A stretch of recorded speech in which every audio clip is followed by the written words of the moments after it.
Does this work? Yes. That's always the best way to start. As long as the microphone is operational, then we can get started. So good morning to you all. Great to see you here in the WinMean Business Pavilion, right here at COP29. Welcome to this side event on increasing energy storage and grids as the enabler to deliver COP29. My name is Anna Rovzar. I'm the head of policy at the Global Renewables Alliance, and I have the distinct pleasure of chairing today's event. You won't be hearing from me only. I think that's a good thing. We will be hearing from some very knowledgeable opening speakers, and then of course from a panel that will be joining us on stage here that represent very different, very complementary voices on how we go forward when it comes to grids and storage, because, and I would like to say, thank God, we finally woken up to the challenge of grids and storage. I think for many years, energy and climate, of course, been front and center. The role of renewables have become very clear. COP28, we really made a lot of progress where the tripling renewables target by 2030 and doubling energy efficiency by 2030 targets became a global goal, where virtually all countries assigned and put their weight on this, agreed to this, could put that as a goal. Now, what seems to be front and center on everyone's mind here at COP29 is, what about grids? What about storage? How does that complement this big picture? And can we finally get to the big picture, more systemic way of thinking on the energy transition and its role, its fundamental role for climate? Because we all know 75% of all our greenhouse gas emissions come from the way we produce and consume energy. So clearly the answer lies within transforming the way we produce and consume that energy. So no better place, COP29, no better company, our panelists, to be discussing this. And I would like to give the opening floor to Maria Mendiluce, who's the CEO of WeMean Business and will speak to us via video. So let's hear from her.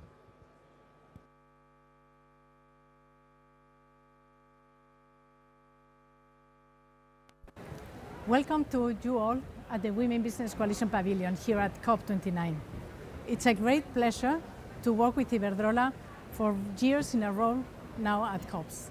Iberdrola is one of the leading energy utilities in the world, and it's great to see their leadership on climate. Iberdrola stands as a global leader in the energy sector, distinguished by its substantial investments in renewable energy and smart grid technologies. For example, as of 2023, the company has achieved a renewable capacity exceeding 42,000 megawatts, with plans to surpass 52,000 megawatts by 2025. The company is also at the forefront of a smart grid innovation. It's a global smart grids innovation hub in Bilbao, collaborates with over 80 entities to develop solutions for grid digitalization, renewable integration, and energy storage systems. These initiatives underscore Iberdrola's dedication to advancing the global energy transition through significant investments in renewable energy and smart grid technologies. In terms of energy storage and grids, scaling up them will be essential to implementing and operationalizing the outcomes of the Global Stocktake as part of a just energy transition driven by renewable energy and electrification. COP29 presidency has placed this topic at the center of the multi-stakeholder conversation, launching the Global Energy Storage and Grids Pledge. This initiative aims to set a global target of increasing the installed energy storage capacity to 1,500 gigawatts by 2030, a six-fold increase from 2022 levels, to be included in the NDCs. And this is following the recommendations by the IEA to tripling renewable energy capacity by 2030 while maintaining energy security.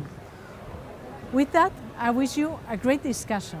I am personally very proud to see Iberdrola growing in the way that it has in renewable energy, because that's where I started my professional career a while ago.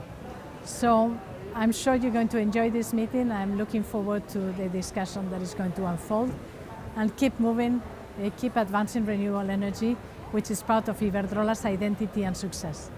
Enjoy the meeting, and thank you very much.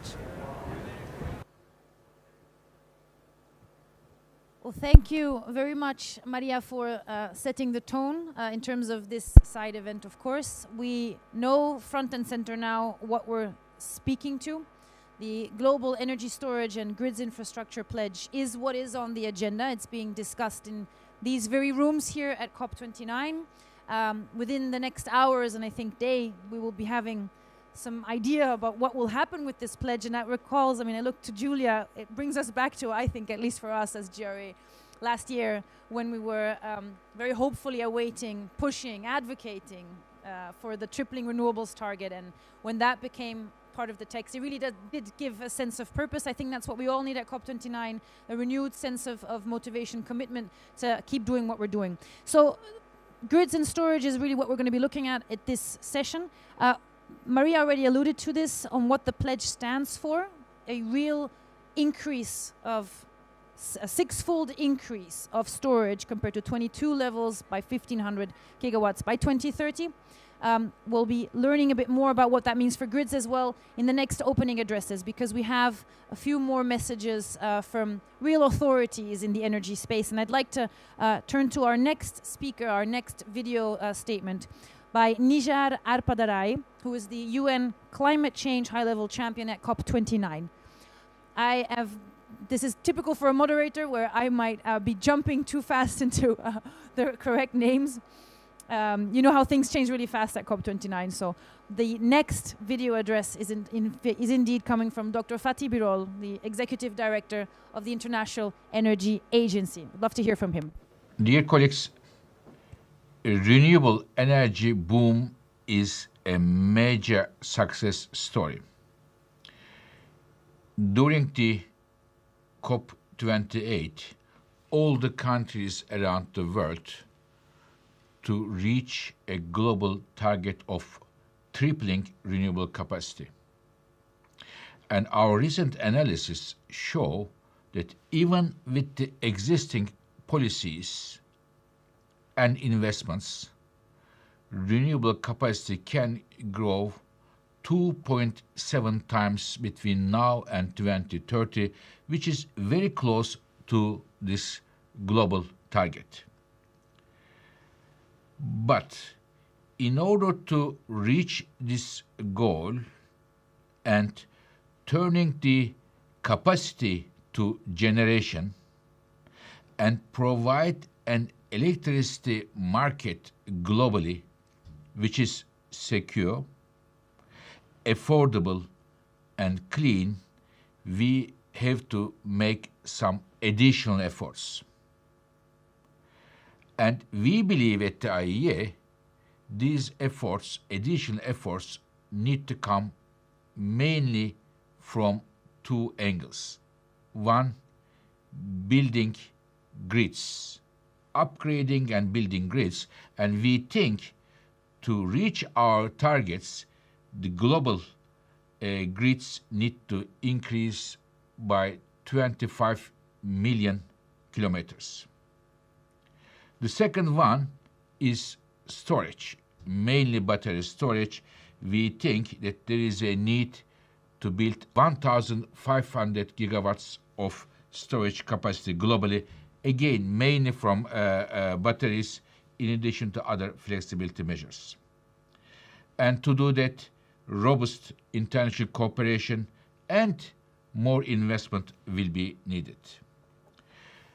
The International Energy Agency, dear colleagues, a renewable energy boom is a major.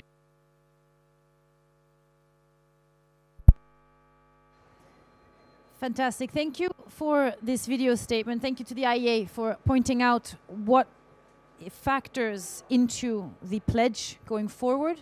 So as mentioned before, the tripling renewables target, to put that on track, we know there's support needed on two additional elements. Storage needs to see an increase to 1,500 gigawatts by 2030. And we need to see an additional 25 million come online by 2030 as well. Now we have the IA here, so we'll be hearing much more about that in detail. But essentially the task at hand here is quite clear. Now, turning from the Energy Authority to industry perspective, if I may, our video message from the chairman of Iberdrola, the executive chairman, Ignacio Galán. Would love to hear from him as well.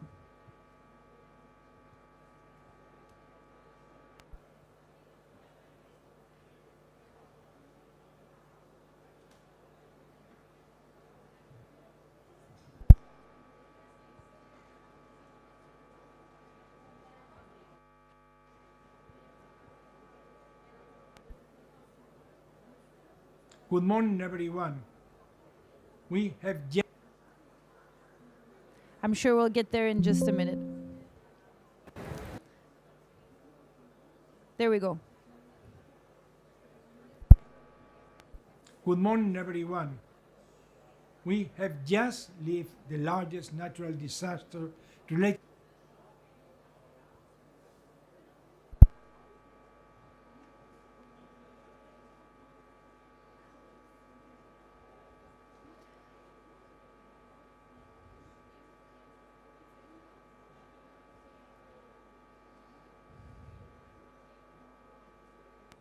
Good morning, everyone.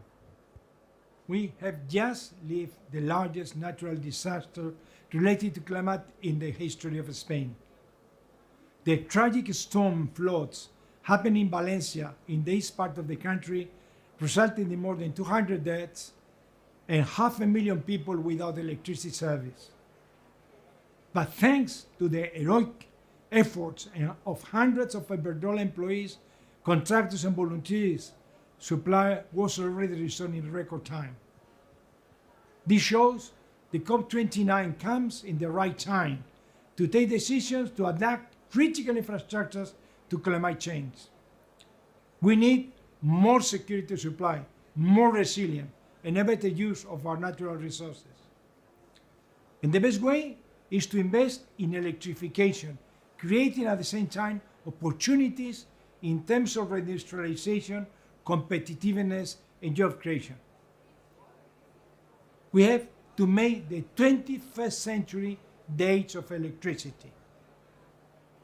COP29 presidency has launched clear targets for 2030 to expand and modernize our electricity grids and to multiply storage capacity by 6 times. Iberdrola has been following this path for more than 2 decades, and only in 2024 we have invested 12 billion euros in clean energies, networks, and storage, reaching now 1.2 million kilometers of transmission and distribution grids and 120 million kilowatt hours of storage, mainly in pumped hydro. To achieve these targets, we will require clear policies, rule of law, stable and predictable frameworks, better planning, faster permitting, and the right incentives. And in these conditions, Iberdrola is ready to continue playing a leading role with investment in power infrastructures that could reach 100 billion euros up to the end of this decade. Thank you very much.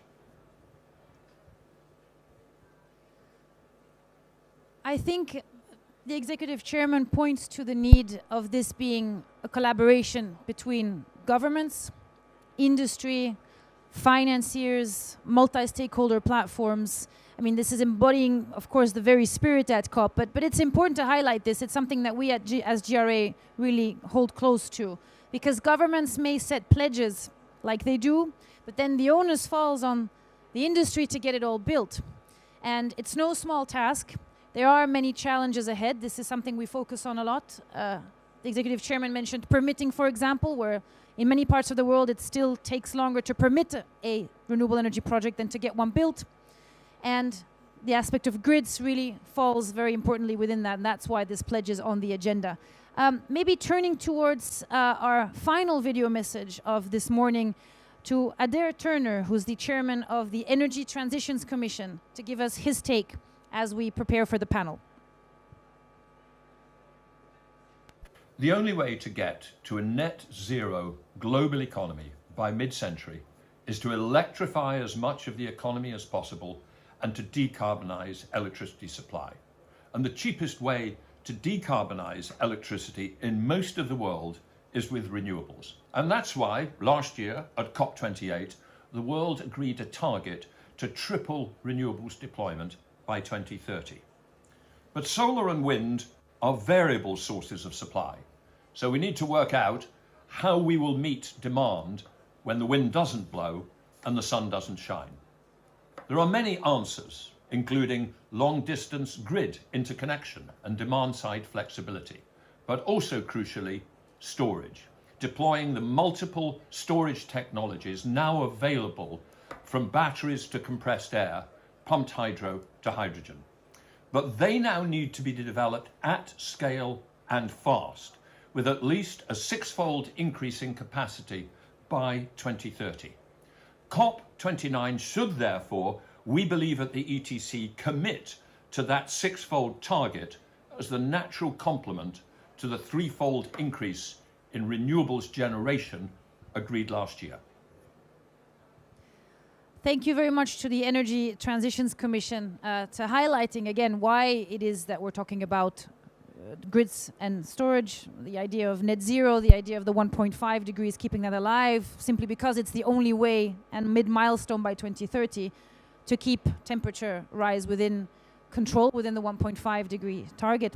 And we'd like to expand on some of the topics that were highlighted. I mean, I think electrification has come up quite a bit, the idea of networks and systemic approaches, but this is something for our panel. And so I'd like to pivot slowly but surely to the panel discussion and wonder if we could have some help to bring some chairs here in front as I invite the panelists to join us on stage. And I'm happy to help with that as well.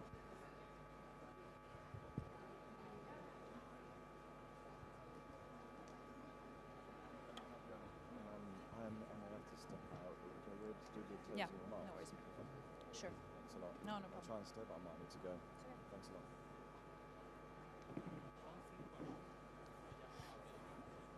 I can stand, no problem.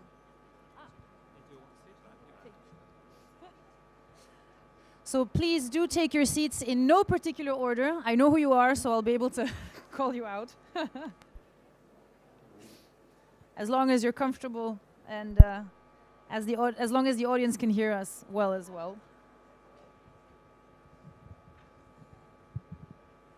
So I'd like to introduce our audience to the panelists that we have here with us today, starting with Alberto Toril, who's the manager of Europe for the power sector at Breakthrough Energy. Welcome, Alberto. Zafar Samadov, the program officer partnerships at IRENA, and with a UNESA hat on here as well. We'll speak more about that in a minute. Julia Sauder, CEO of the Long Duration Energy Storage Council and chair of the Global Renewables Alliance, so we're next of kin, I guess.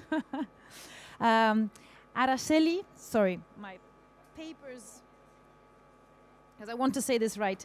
Araceli Fernandez Pales, who's the head of the Technology Innovation Unit at the International Energy Agency, and Ita Kettleborough, if I'm saying that right, director at the Energy Transitions Commission.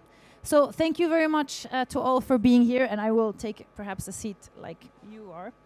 So, I mean, maybe just to build on what's been said, because I would love to hear from each of your perspectives where you come in from on the topic of grids and storage, on the pledge particularly, on simply how you are working on these particular challenges to triple renewables and get the technology to where it needs to go.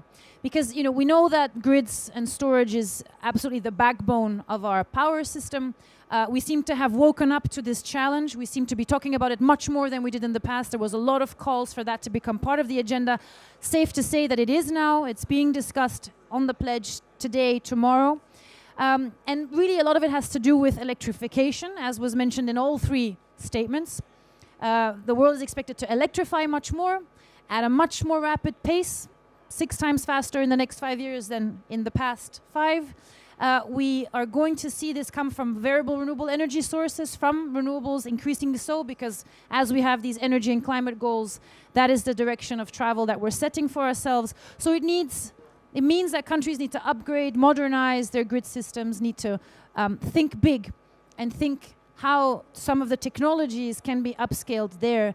So these grids, the storage needs to be really turned future-proof, modernized, more digitalized, more open to flexibility, and there's a range of different technologies that exist there, but that need to be brought to the same level. This has, of course, implications for expansion, for planning, for upgrading, building what's new and reforming what already exists. Grids are long duration assets. They are decades old. They can be upgraded. They have to be built brand new in many parts of the world as well. So if we delay that part, we're really delaying the transition as well. We already have a delay in grid queues that are quite large. I think the IEA tells us 3,000 gigawatts are waiting to be connected in renewables as we speak, all around the world. And investment also needs to step up. I think for every dollar in renewables investment, 60 cents go into grids investment. So that's a leg up that we need to be seeing very soon, not in the least because of the time lags. If we want to build renewables by 2030, we need to build out grids today, basically. So these are just a couple of thoughts that I'd love to maybe hear each of you with an opening statement, how you look at this challenge, how you're coming in at that from your respective organizations, and then we'll go maybe more into deep dives on technology, on costs, on collaboration. But maybe starting with you, Ita, simply because you're right near. It's a pleasure to be here. Thank you so much. Is it on? Can you hear? Great. Yes. So it's a pleasure to be here. Thank you so much for having us. So I was asked to give some thoughts on the policy and regulation aspect of this challenge. Clearly, we've heard from all of the opening remarks that this is a crucial area. Policy is going to be critical in this space because clearly storage, it's a new technology. The existing regulatory frameworks don't really account for storage at scale. It hasn't been needed in the old system. We now have a new system that we are trying to build at pace and scale based on variable renewables, where this storage and grids take a new and more critical role. So when we look at the examples around the world of what does good policy look like, what's exciting is we can point to policy examples on a global scale. So first of all, I wanted to highlight three different policy frameworks that we think are really exciting. The first is in India, where India has been pioneering the round-the-clock auction system. So this system really locates the solving of the storage challenge to developers rather than the grid system as a whole, and actually goes to the market looking for not just the cheapest electrons that can be provided, but electrons at specific times of the day, specific times of the year. And they've had huge success with driving very, very low costs on kind of 80% of time of day provision, for instance, getting developers to add storage alongside their generation. China would be the second example we would point to. Clearly, in terms of the absolute renewables that are being brought onto the system, China is light years ahead of the rest of the world, and so they've obviously been also grappling with this question of how do we balance the system. And they are also looking at promoting co-location models. So their renewable energy consumption guarantee mechanism, which gives province by province targets. Provinces have been also looking at co-location storage requirements. They've also looked at grid constrictor grid connection requirements, so requiring new projects to provide balancing services alongside the generation. And the final example that I would point to would be Australia. Clearly, Australia has very attractive solar and have been an early adopter, especially of distributed generation. So again, have been grappling with this challenge early. They've taken a very different approach. They've taken much more of a system and grid level approach to how they bring those storage technologies onto the system. But they've done this with a suite of tools, which has actually allowed them to increase the storage projects under construction 3 times in just a year.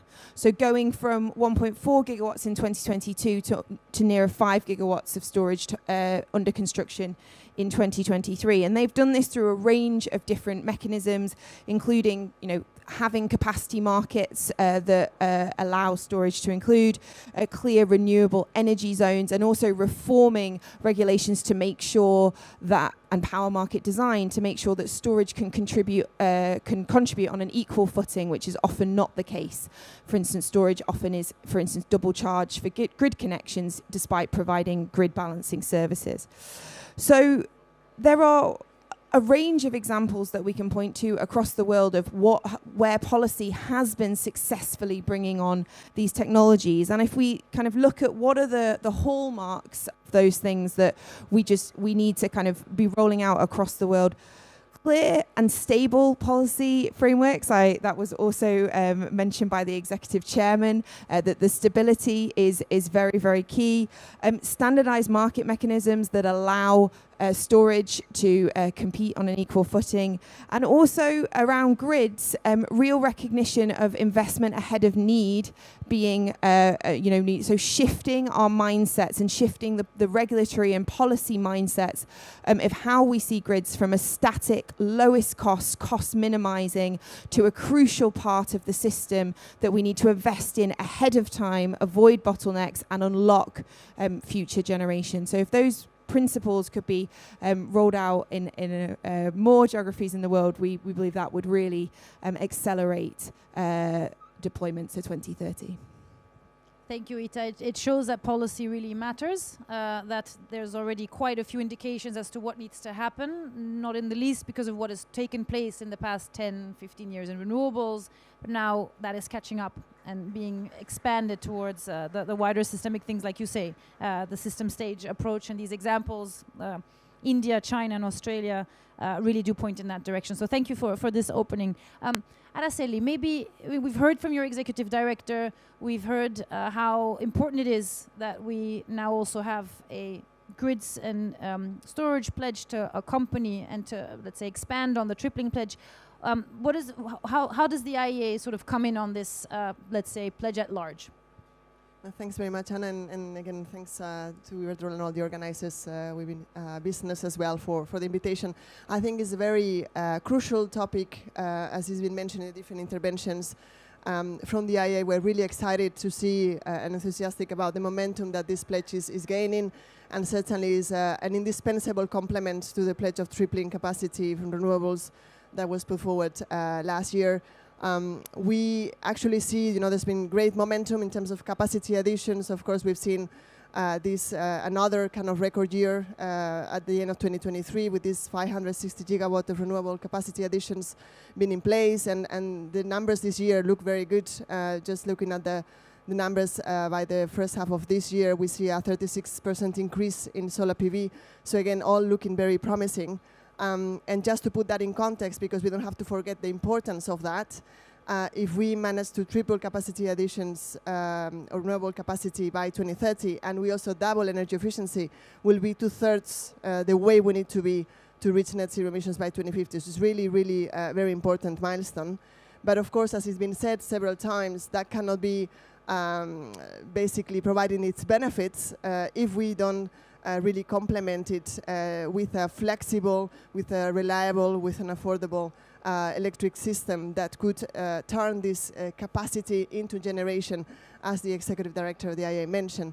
And for this, we see 2 crucial elements there. One is flexibility, and the other one is grid. And this where, from the IEA, we came through providing specific milestones and quantitative milestones that could help track that let's say, achievement. On the flexibility side, as has been mentioned, we've estimated that we will need 1,500 gigawatt of storage by 2030 to basically enable that tripling of capacity. And of course here batteries play a very crucial role, but there's very different options as well that we need to keep monitoring in terms of the cost, in terms of the technology developments, to make sure that we keep adding as much flexibility as possible. And that could also have an impact in terms of the regulation, of course, as my colleague mentioned, because we don't, again, have to only add that storage of flexibility capacity. We also have to make sure that markets value that flexibility, and that's something that it's, let's say, an effective addition to the system. Of course, beyond flexibility on the storage side, there's been mentions about demand-side response and very different options on diversifying supply as well, or generation. But then the second element for us that was very important in terms of building that complementarity towards the tripling pledge was on grids. And of course here we need to make sure not only the grids could be flexible and reliable, but they could be able to handle the size of generation we would need for such an electrified system. And here what we estimated was this 25 million kilometers of newly built or upgraded electricity grids by 2030. And if we look at 2040, because it's not that far away, given the long lead times of this type of projects, we'll be talking about 80 million kilometers. So this is why we thought it would be important in this case to talk about 2040 as well. And of course, in this case, just to highlight 3 key areas of action that we are also very much looking into. First one is planning and anticipation. Given these long lead times for these major infrastructures, here we need to understand not how the electricity system looks today, or even in the next 5 or 10 years, but how it will look like in the longer run.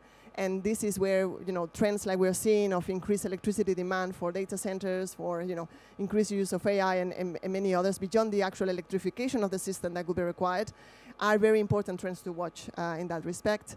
The second element here is about making sure that on the permitting side, we have systems that are nimble, that can be streamlined, and that we can really put into action these projects very quickly. And the third part is on regulation, and how this can help, as my colleague mentioned, as well, incentivize investments in this area. Those are going to be the areas where we're very much going to be looking into to make sure that all, let's say, the pieces of the puzzle can move at the right pace. And of course, international collaboration, coordination is going to be crucial here. So we from the IA really stand ready to support all governments on this effort. Thanks. Thank you, Araceli. You point to the need of cascading this down into flexibility and grids. I think the point of adding or creating market value to that service of flexibility is really a big piece of homework that's going to require quite a bit of a sense of imagination on how we're going to go about that, and needs to be shaped up quite fast. I think also on the grid side, on upgrading new, or let's say upgrading existing and newly built millions of kilometers. I think 80 million kilometers is actually the existing stock, if I understand now. It's sort of kind of going double of grids, building twice as much as we already have today. So the challenge is quite significant. Planning long term, bringing that into the equation. Permitting, I think it's always top of mind. I think it brings us back to the renewables aspect as well, because all of this depends on jurisdictions. They need to be rolled out somewhere and built somewhere, and we have this is a big concern to GRA as well. And the international collaboration side, I mean, I know we're at COP29 talking about this, but we could take that further to see where the low-hanging fruits are. Julia, if I can turn to you on your opening statement, let's say, how does that complement from really the storage point of view, in particular, perhaps the technologies that might not yet be of age, how we push that forward, and how you look at this pledge? Thanks, Anna, and it's a pleasure to be here at the We Mean Business Coalition, and such a great panel. Thank you all for your participation and insights. I love the theme of flexibility because it's so key in the integration element. When you are looking at storage, it's so important to look at what the 1.5 terawatts of energy storage means by 2030. It is a flexibility, and it is the different types of storage that can really help communities around the world.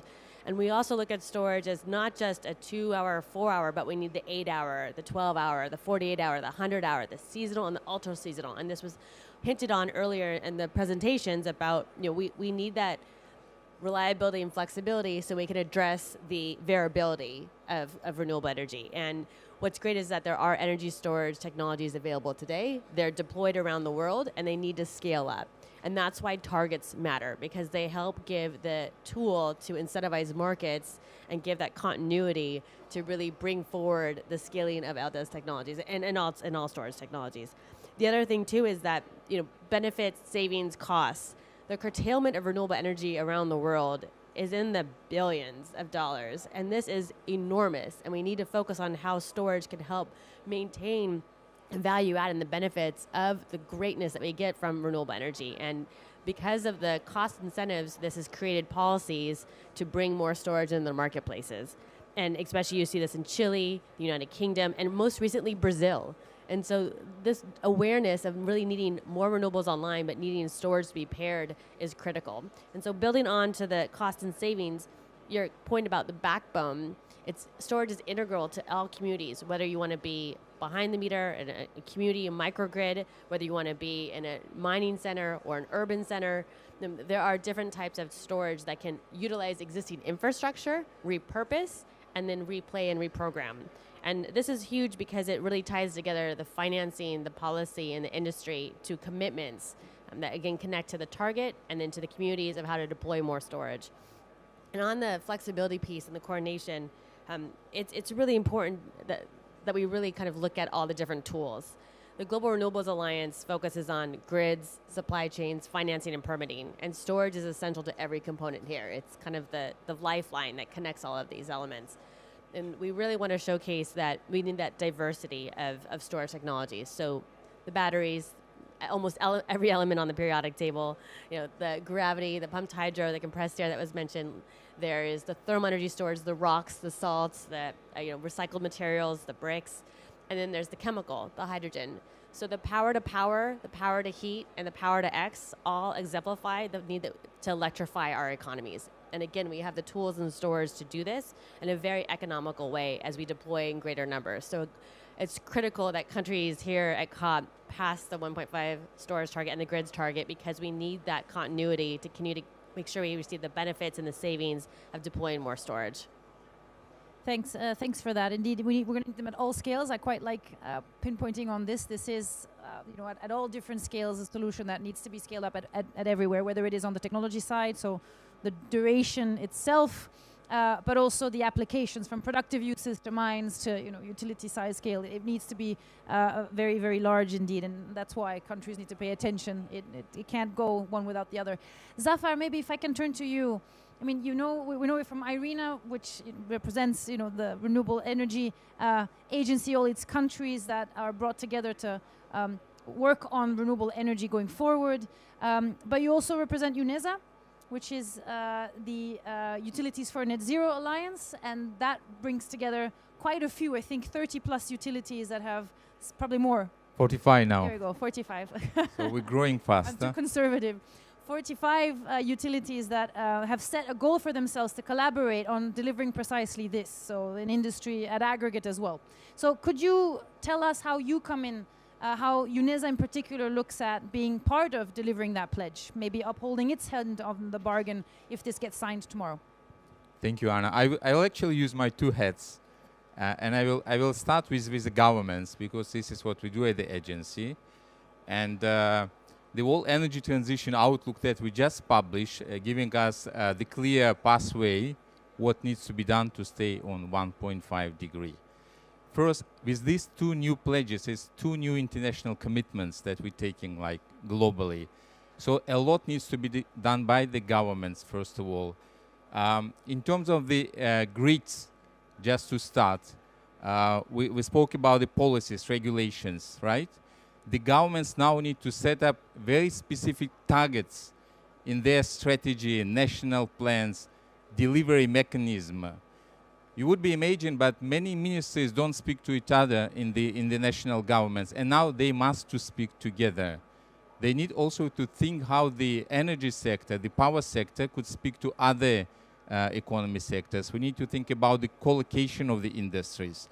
Like we need to bring industries that need a lot of power, electricity, closer to the production centers, and how we connect these production centers with end users.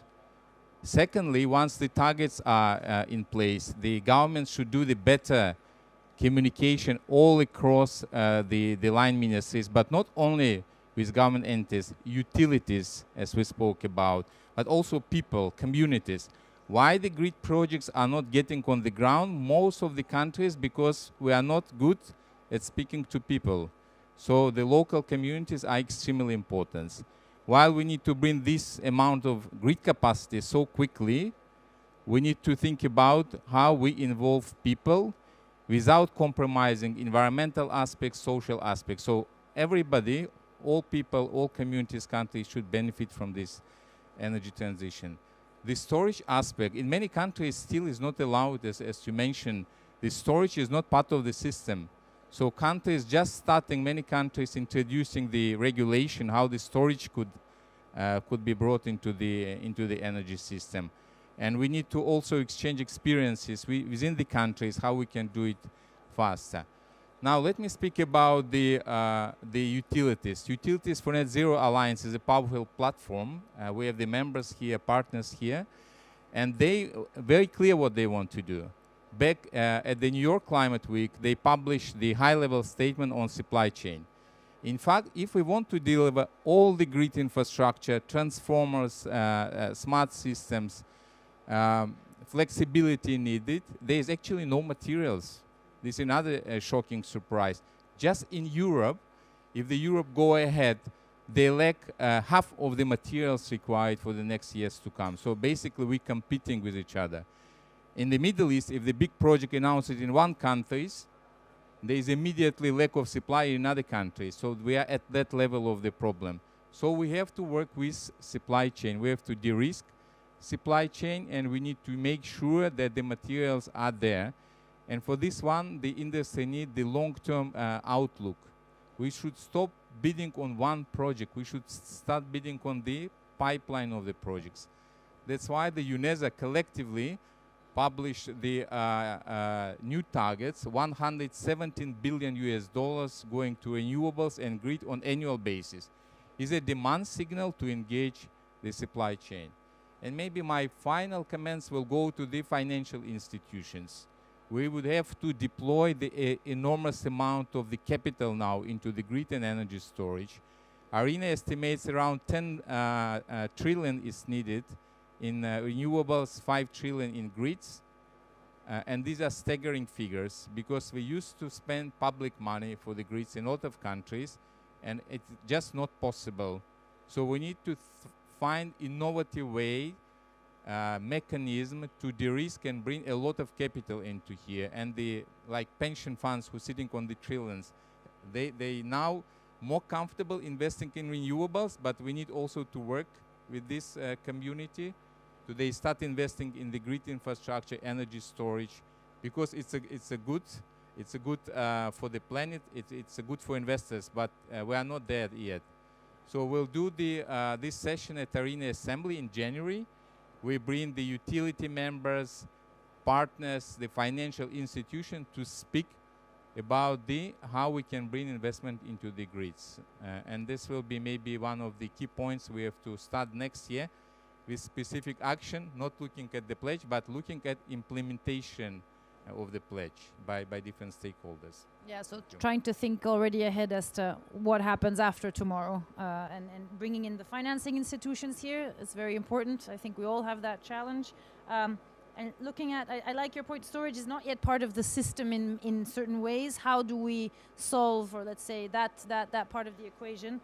And connecting production centers with users. So some of the aspects there that we might delve back on when we go for the second round of questions. But Alberto, if I can hear from you, Breakthrough Energy's perspective, where you fast track a lot of technologies. You know, there's a big systemic thinking approach that your company, your organization also really puts always front and center. How do you look at this? Great. Thank you very much. It is a pleasure to be part of the panel. Thank you, Women Business. Thank you, Iberdrola, as well, for calling us out.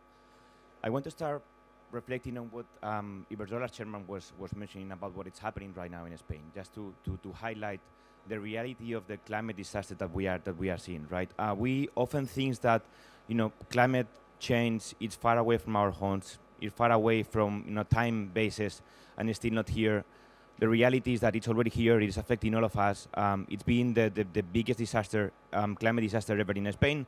And it is not only that it happened 2 weeks ago, but today there is a red alarm again in Valencia, where it is expected to rain the same amount of raindrops today. So finger crossed, everything goes well. But it's a reality that we have here. So we need to work more on mitigation. Of course, we need to work more on adaptation. But the type of discussion that we are having here, working more on renewables, working more on grids, working more on storage, is part of the mitigation solution that we need to put through, right? So Breakthrough Energy is an initiative that it was started by Bill Gates, where we look at what is the emerging clean technologies that are premature in many cases, but we help them to reach maturity, and we try to find the means that are at our hand to help them on doing that, discovery, deployment, development, and deployment to reach commercial states, right? So, and we do it fourfold. We have a team of climate scientists that are part of Breakthrough Energy, so we work a lot on technology. We work with investors, so we have a set of different funds. Some of them are philanthropic, others are private at different states of maturity. We work with innovators, so that part of the technology that we put through across what we call the 5 grand challenges. So we don't not only focus on the power sector, but as well what is across everything that the human being does, and therefore has an impact on how we can reduce emissions there, manufacturing, agriculture, transportation, buildings. But we work a lot on policy too, right? Because when we are talking about deep tech and we were talking about hardware solutions, it is a lot of energy policy and regulation that my panelist colleagues are already speaking about, that needs to be put in place to help them getting the superpowers that this technology brings, recognized and valued, so therefore it can be a sustainable, competitive scale-up we are seeing here, right? So the way that we approach this, and maybe a reflection of as well what Fatih was mentioning, that we need to be proud of the work that we are doing in terms of the supply side of things, that side of the coin that in recent years we've been pushing all together very fiercely, because of course has been coming down, because there was more advance in terms of what it is the regulatory incentives that the market needs to go, but that's not enough, right? Yesterday we had a panel with the Portuguese Energy Ministry where we were discussing about the Portuguese National Energy and Climate Plan. They are appointing to have 93% of renewables in the energy mix by 2030. That's 5 years from now. Spain similarly is doing the same. It's 81%, and we have that type of race across the spectrum in Europe and in other regions. We need storage to fulfill that, right? So triple up, double down. It was a great achievement last year. Congratulations for that. But we need to work more on clean firm power if we want to really decarbonize, first of all, the power sector. And that implies short duration and long duration energy storage. And for that, there is studies that say that when you go beyond 75% of the renewable penetration in your power mix, you start needing longer duration of energy storage. Now, pumped hydro is great, but we need more. Not everyone has the luxury of having water and resources to do that, so we need to work with other technologies. But because it is not only the power sector, as Julia was mentioning, it is always tapping into other sectors that could benefit from having electrons through the way that they do things today. So it's power to heat, and it is thermal storage, where we don't know how big that wave will be impacting the way that the businesses are heating and providing hot steam in the coming years. So there are technologies that are reaching the market that can help on bringing down. So the manufacturing sector is 30% of global CO2 emissions, and the thermal processes within the manufacturing sector is 20% out of that, right? So we are talking a very big part of the cake of reducing emissions as well, thanks to thermal storage, and we don't even know about that. So storage is needed, long story short, and the pledge is very necessary, right? Now, the way that we are working as well is, how we can work on the policy space, I was saying, to bring down costs and reducing the risks, right? And that implies, investments in legacy assets. So particularly, and I will maybe separate here into what it is, how we can increase investments in the power grid, but how can increase investments in the energy storage, because they are naturally different, right? I remember from my times at the IEA, one of the messages that we put, I would think it was WEO 2019, where there was this figure saying that in the power sector, around 95% of the trade that is down there is fully regulated somehow, right? So that implies when we are, particularly in the electricity grid, is how we can, increase that investment if it's already, in the government budget. It's, it's hard to steer, to modernize. It's, part of, multi-year programs that in the end were fit for building grids in a different way than what we need right now, right? We have more decentralized because of the renewables energy systems, and we need to increase the length of our grids and work on differently, right? How we can work with governments and regulators to, get that, untapped potential into, allowing companies to invest more, but not only invest more, invest proactively, right? We need to anticipate those investments because we know where the demand will be. So that's one side of the question for grids. But thankfully, Draghi's report as well, we're reflecting on that. It is not only about building more, it is about building better and doing more with the assets that we have, right?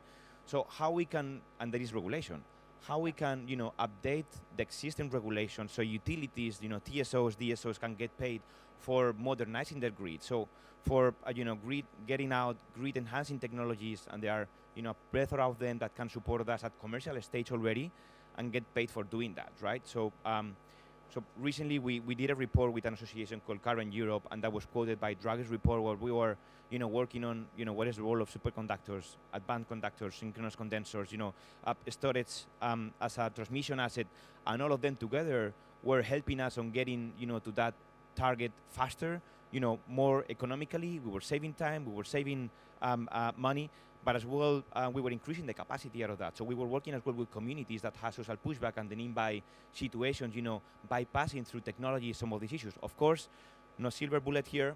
We need all of them together. No, so that doesn't agree. Yeah. And I mean, you mentioned several things, Alberto. I think a few that stand out. First and foremost, Valencia, absolutely, because that comes home ringing at a place like COP. This is more frequent, it's more extreme each time, and we know what's at stake. It's already here and now. You're absolutely right to put that right on the top of our minds, as it already is. Second, to point towards what's already going well, what is already advancing. We need to do much more, this is clear. For us, tripling is a conditio sine qua non, but to be able to reach already, to be seeing record high investments, that taking off, that's a step in the right direction. And you point towards innovation, of course. I mean, naturally that comes from breakthrough energy. And it might segue to, let's say, a question on technology. Because we are, at the end of the day, talking about specific technologies, some that are already there, that have been with us for decades, others that need to be with us for decades and are still perhaps in nascent steps. And maybe, Araceli, if I can turn to you, because the IEA is, of course, working on the assessment of these technologies, how they're developing. You're yourself head of the technology unit, and what all of this suggests about where these technologies stand today. We're talking about several of them, I realize that, but how that plays out in the future as well, because we need to start with what we're looking at, these technologies specifically, and maybe in the innovation trends that you see playing out. What are we going to be talking about, within this year, the next year? Alberto mentioned 75% renewable energy penetration rate. I remember some reports coming out maybe 5-6 years ago where there was already a lot of concern about 10% penetration rate, 15% penetration rate. So also that is advancing quite rapidly in terms of reality checks ourselves. So what would you say to that? No, thanks a lot. I think that your last point is a very important one in terms of, first of all, acknowledging that where we are today is somewhere where, many experts not so long ago thought we couldn't be. So I think that's, the first point to acknowledge. I think there's been a lot of discussions about, cost reductions as we've been scaling up, deployment on solar PV in particular, but, wind, etc. I think there's been a lot of, literature and studies about that, and a bit less so about the progress that we've seen on how we can integrate variable renewables in an effective way. So I think that's, again, a promising prospect as well, that, we have the solutions. Some of them are commercially available. Some of them are cost-effective. But to find this cost-effective window, in some cases, one needs to look at the very specific, the local solution. And so I think that brings in some additional complication when it comes to, valuing that specific flexibility in different arrangements. So, of course, regulation likes things that are, homogeneous, that are, easy to capture, and some of these elements, may escape from that.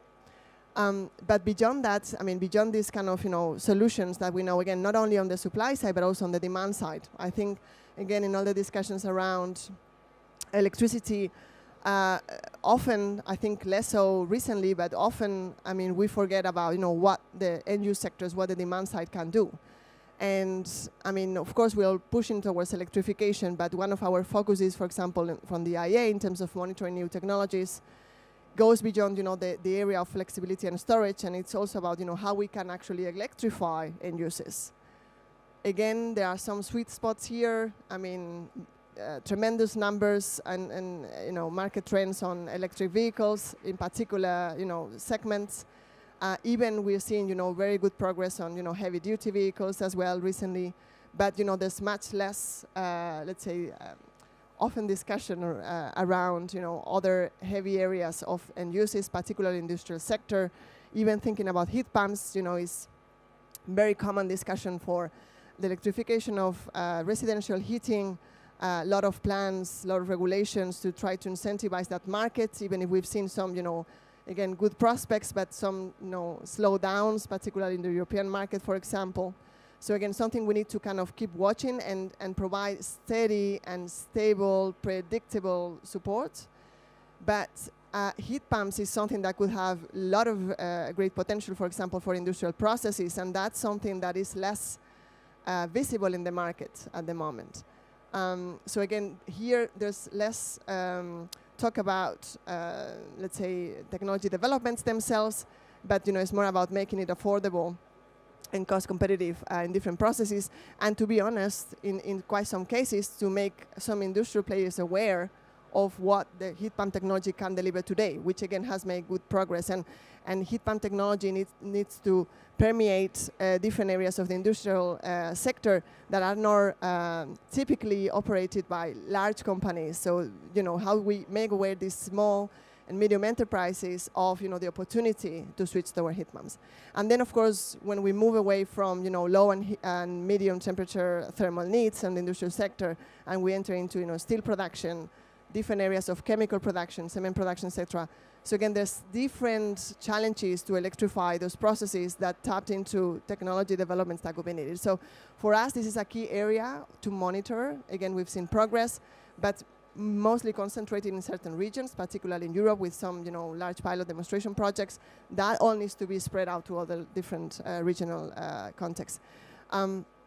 And of course, I mean, there's heavy areas, heavier segments beyond road within the transport sector that also need to be monitored. So in our efforts to monitor the development and the readiness of different technology options at the IEA, where we keep our annual clean technology guide, so monitor more than 600 technologies now, different technology designs of the energy system to understand what is their technology readiness and their market readiness. The end-use side is a key area of focus.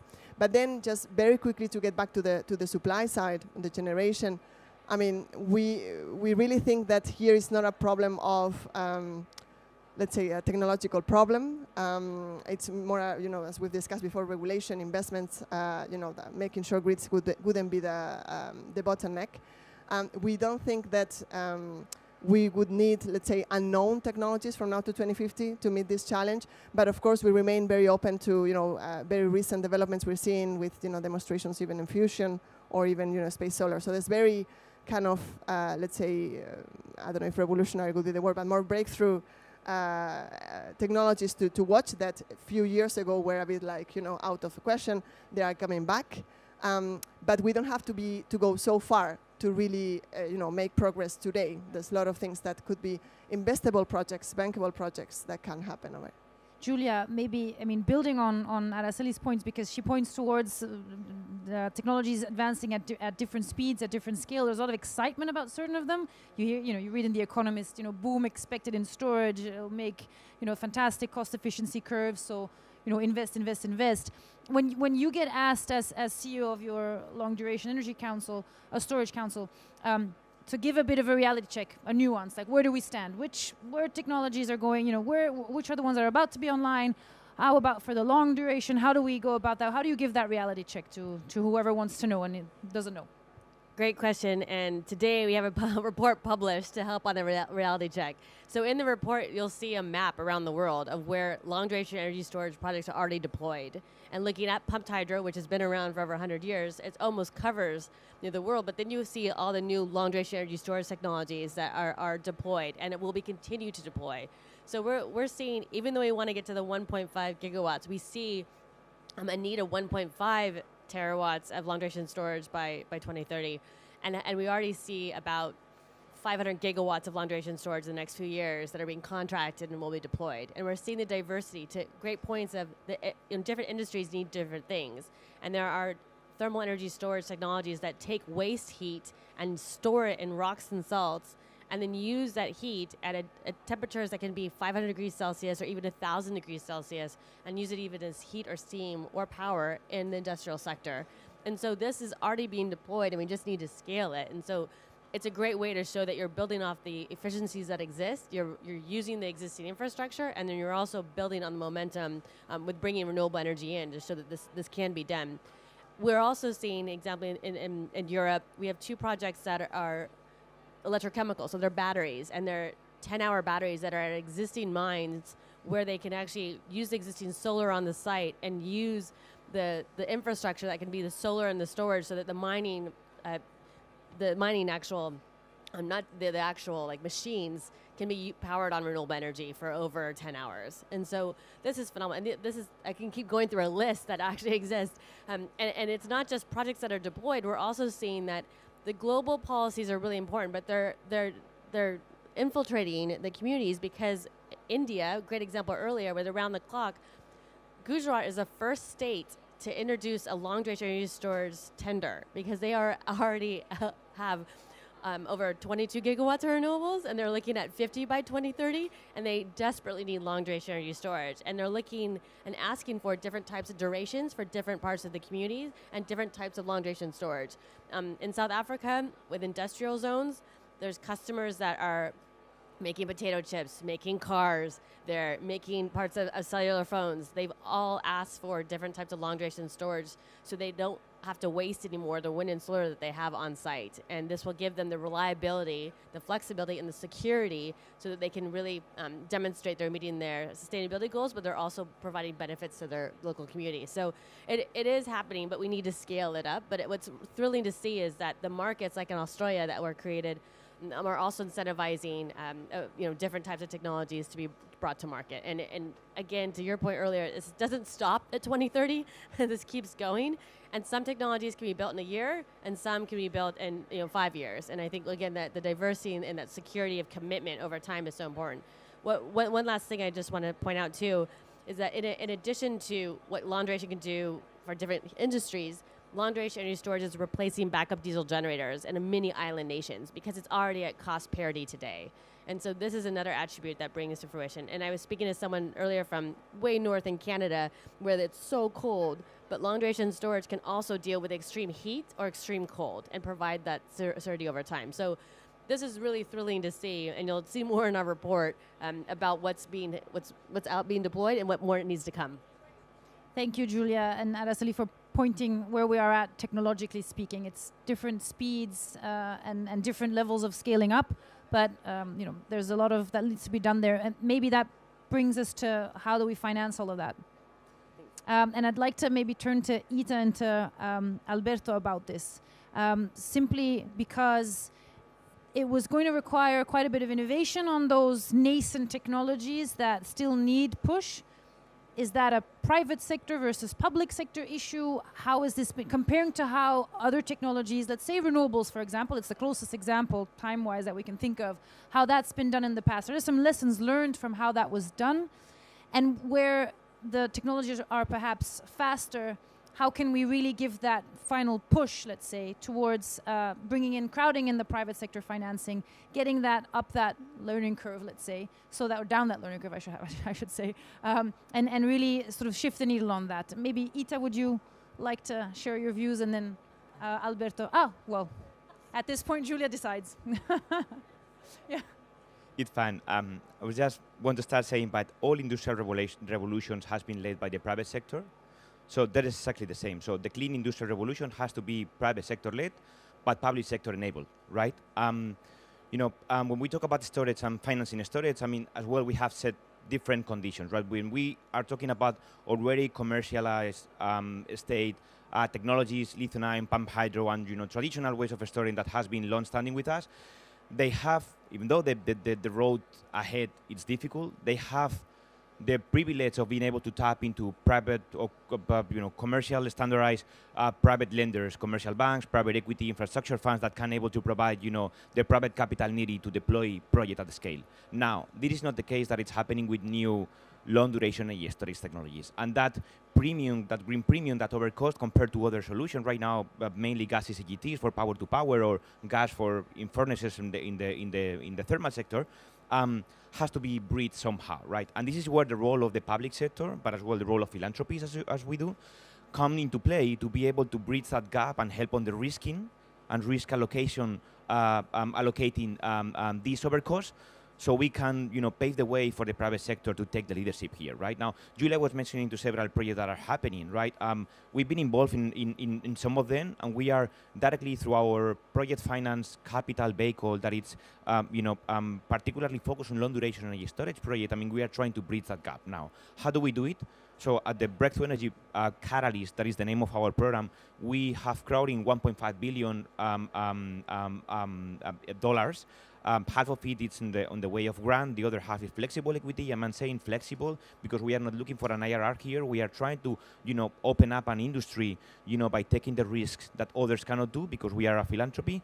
And with that blended finance, we help on, doing that part on, getting down the cost for capex, right? But philanthropies alone is not enough. So, another example of what we do at Catalyze, we have a partnership with the European Commission through the investment arm, the European Investment Bank, where, they join forces, and for every dollar that we put into LDS projects, they put another dollar, right? Euros in this part. So essentially, they have this product, the venture debt, that they blended with our flexible equity and our grants, and that way we help, for example, put together Energy Dome, that is a mechanical CO2 battery storage that is happening in Sardinia as we speak, and it's going to start production by mid-2025, if not earlier. That is a great success, the largest in the world so far on new mechanical storage. Rondo, it is another type of announcement that we did recently at the Breakthrough Energy Summit in London in June, that is powered to heat through concrete blocks. So it is not reinventing the wheel, but it is using widely available materials to directly electrify heat processors for chemical industries, food and beverage, many of the industries that Julia was mentioning, and it is scheduled through 3 projects in Sweden, in Germany, and in Portugal. Indeed, I mean, to start igniting this wave of new technologies coming through. Now, this is not enough, and we were lucky to hear about how the EIB is working around the role of the public sector. We've seen recently how we've seen that on Mario Draghi's report. Now, it is Ursula von der Leyen's probably, it is expected to be focusing on the deal side of things, on the Green Deal, on how to make that, implementation happening, right? And, what else can we do from providing subsidies and providing, capex support mechanisms, right? And here we had a conversation yesterday with Jean-Christophe Lalouf, where we were speaking about guarantees, right? We've seen the guarantees recently coming in to support the wind power sector in Europe. But it was exciting to hear about how clean the guarantees could be expanded to other technologies to, again, bringing down the risk and allowing private capital to flow in. So this type of, blended finance mechanisms, guarantees, soft loans, these type of products are the ones that we need and we will be seeing hopefully in the next few years for getting down the cost for LDS. Thank you, Alberto. Ita. Maybe to add, I think those are all very, very critical kind of routes of how we can de-risk and how we can use financing. Maybe 2 other flavors to what it's really going to take to get the money to flow here. One piece needs innovation as we kind of traditionally think of it, and one piece doesn't. The key challenge for a lot of storage technologies today across the world is that the services they provide aren't valued on a standalone basis, because in our existing fossil fuel power system, they were often co-products that were provided alongside the generation. So we've basically got used to getting them for free. And in the world where we get them for free, we do not have a market mechanism that says, actually, no, this has a value, and we need to provide a mechanism for which we can give a reasonable business case and to stack up for those technologies. So the first side absolutely does need innovation, because if we can't get that market design, and I gave some examples of people who are doing it right, but if we can't get that right, and value the fact that in a variable renewable system, things like, all the way from the very, very, very short term, like inertia and frequency control, all the way through to the very long term types of storage and balancing, all are valuable to the system and all have to be compensated. So that's the first thing, because when the business cases are there, the investment can flow in an easier way. The second thing, though, that I would highlight is actually one which isn't a new challenge at all. And it is a challenge that we've been dealing with for a long time, and we need to get a lot better at dealing with fast.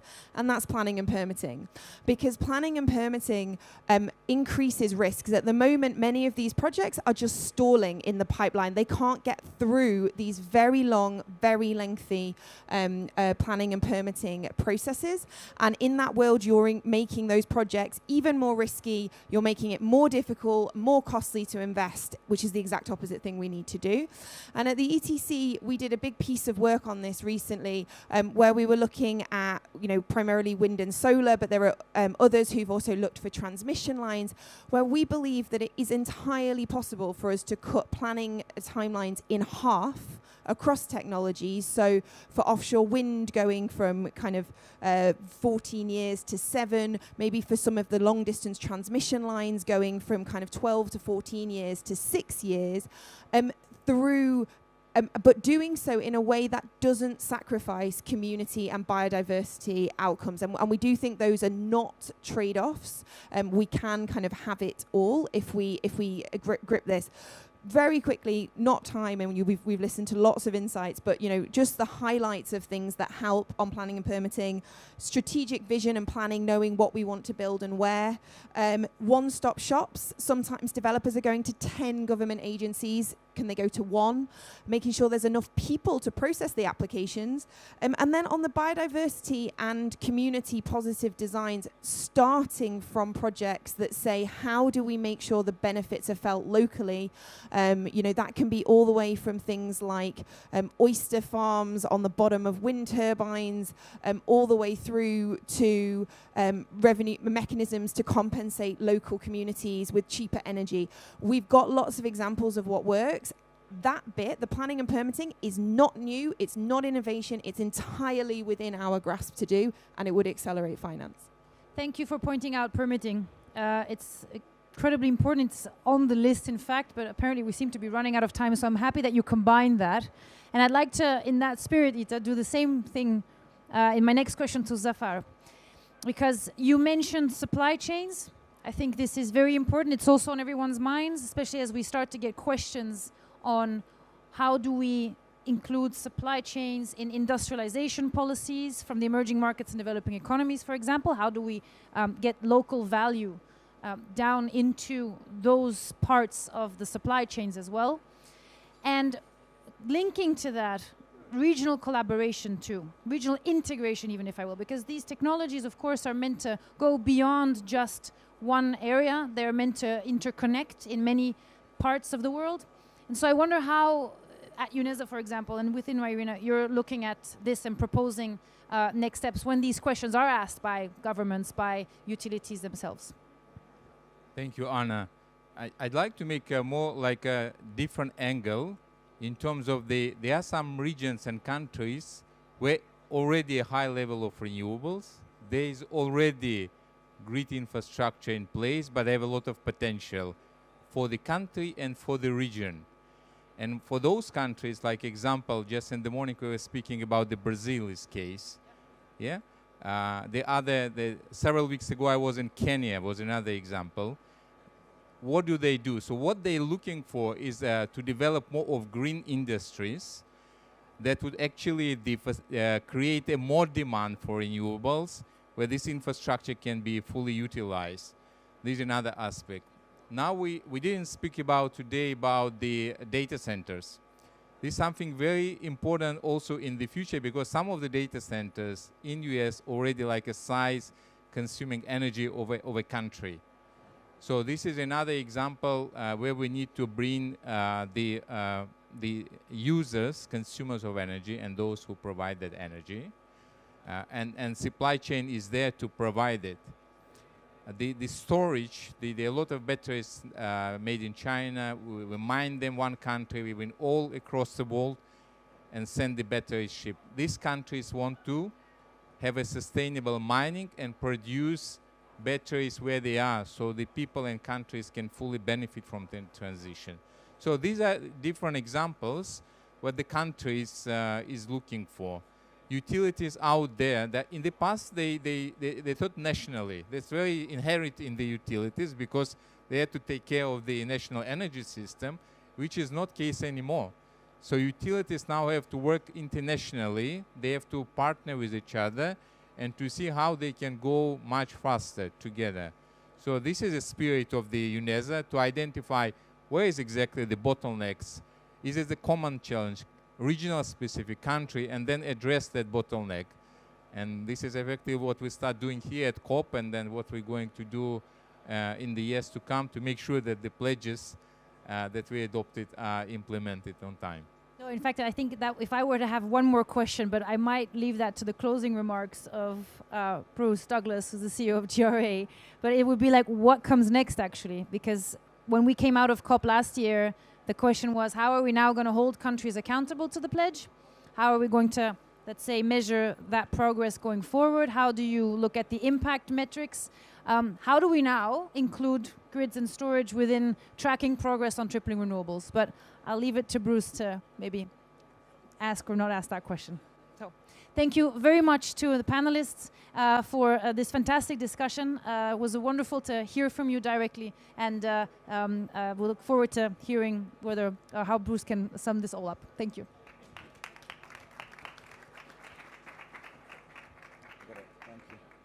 Thanks so much, Anna. And always tricky following Anna. She's one of the world's best moderators, and I'm so delighted to have Anna in our team at GRA leading on policy, and especially on the grids and storage target. So we have a luxury problem. So we have a luxury problem with renewables. They're coming online so fast, we need urgently to have grids and storage implemented. To put it in context, with solar, we're now at 2 terawatts of solar globally. It took 68 years to install the first terawatt. The second terawatt took 2 years. That's how fast things are going. It's not going fast enough. As Anna said, COP28 last year agreed the tripling goal. Nothing has happened at country level since then. Only one country has increased their renewables target since COP28 1 year ago. That's Namibia. Yeah. So we need urgent action on the tripling goal. We're here to talk about storage and grids.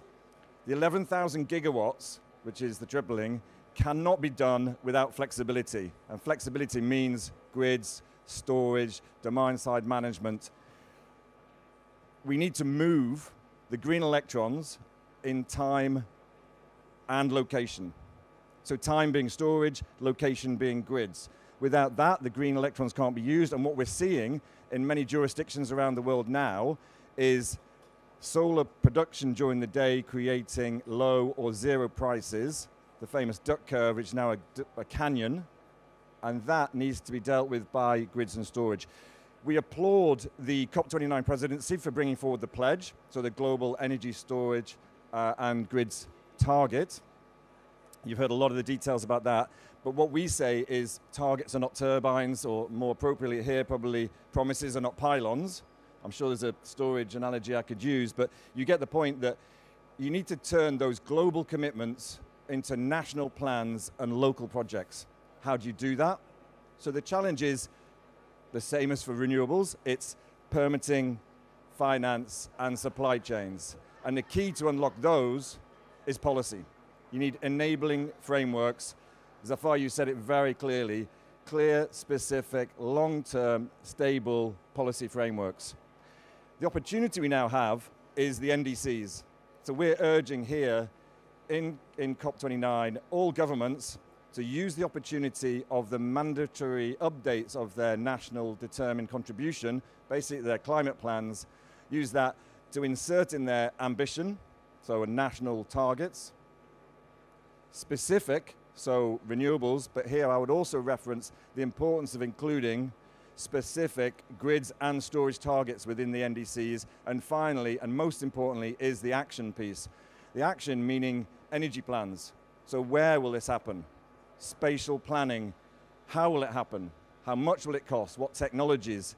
That gives our investors, and I know Iberdrola is here, great to see you, one of the strong supporters of ourselves, but also UNESA, they will invest, but they need the signals. They need a long-term investor confidence to do so. We have the trillions of dollars required. We will put it at risk if we see those signals from the countries. We urge countries to do that. The winners of the energy future will be those countries who grab the current opportunity and make sure those plans are clear and investable. Thanks so much. Thanks, Anna, for leading this today. And thanks to the panel, We Mean Business, and of course, UNESA and Irina. Thank you so much.